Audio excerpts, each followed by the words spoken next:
بسم اللہ الرحمن الرحیم صلی اللہ تعالی علی حبیبہ محمد وآلہ وصحبہ وبارک وسلم۔ ہر ابتدا سے پہلے ہر انتہا کے بعد، ہر ابتدا سے پہلے ہر انتہا کے بعد ذات نبی بلند ہے، ذات خدا کے بعد۔ دنیا میں احترام کے قابل ہیں جتنے بھی لوگ، میں سب کو مانتا ہوں مگر مصطفیٰ کے بعد۔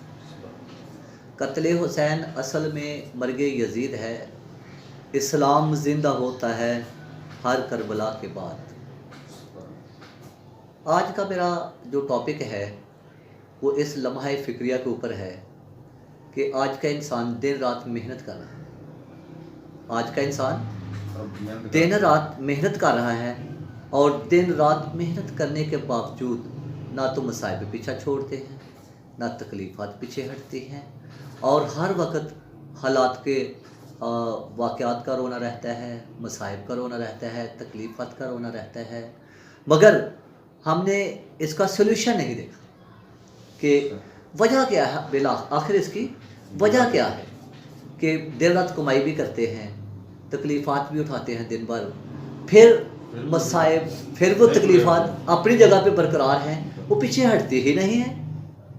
ایسا کیوں ہے بھئی؟ دیکھیں، اللہ تعالیٰ کی ذات، تبارک تعالیٰ کی ذات کو انسان سے اتنا پیار ہے کہ ایک لقمہ انسان کے پیٹ میں داخل کرنے کے لیے اللہ تعالیٰ نے کتنا انتظام کر دیا کہ مثلا اگر وہ لقمہ گرم ہو تو ہاتھ بتا دیتے ہیں، اگر وہ لقمہ سخت ہے تو دانت بتا دیتے ہیں، اگر وہ لقمہ کڑوا ہے تو زبان بتا دیتی ہے، اگر وہ لقمہ باسی ہے تو ناک بتا دیتی ہے باسی ہے۔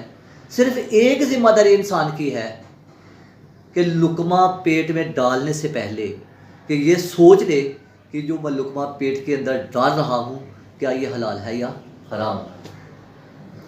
یہ جتنے بھی ہماری اتنی محنت کرنے کے باوجود جتنے بھی مسائلوں نے ہمیں گھیرا ہوا ہے، اس کی صرف ایک وجہ ہے، وہ کیا ہے کہ ہم جو لقمہ پیٹ میں ڈالتے ہیں، ہم نے کبھی غور نہیں کی ہوتی کہ وہ لقمہ جو ہم پیٹ میں ڈال رہے ہیں کہ حلال ہے یا حرام ہے۔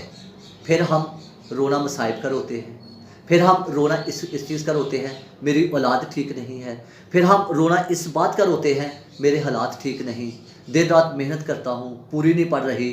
پھر پوری کیسے پڑے گی؟ کبھی غور ہی نہیں کیا ہم نے کہ جو اللہ انسان سے اتنا پیار کرتا ہے کہ وہ لقمہ پیٹ میں پہنچانے کا اتنا خوبصورت انتظام کر دیتا ہے، تو ہمارے ذمے صرف ایک کام ہے، ہمارے ذمے صرف ایک کام ہے، وہ کیا ہے کہ ہم نے صرف یہ دیکھنا ہے کہ جو پیٹ میں ہم لقمہ ڈال رہے ہیں کیا وہ حلال ہے یا حرام ہے۔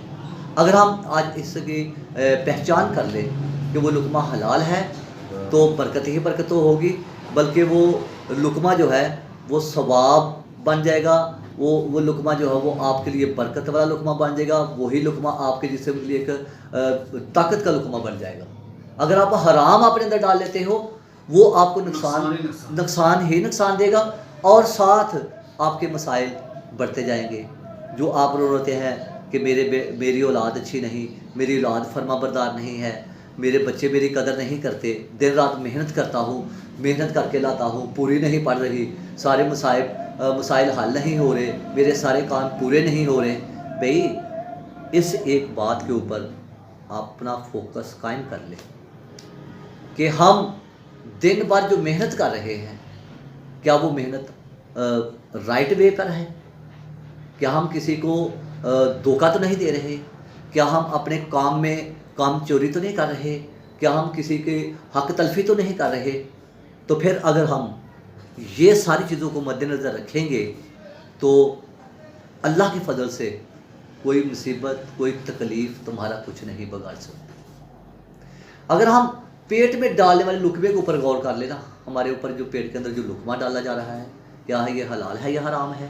اگر حلال ہے تو مصائب بہت دور چلے جائیں گے، اگر حرام ہے تو مصائب اتنے ہی قریب آ جائیں گے، اور آپ کے اوپر ایسے اٹیک کریں گے۔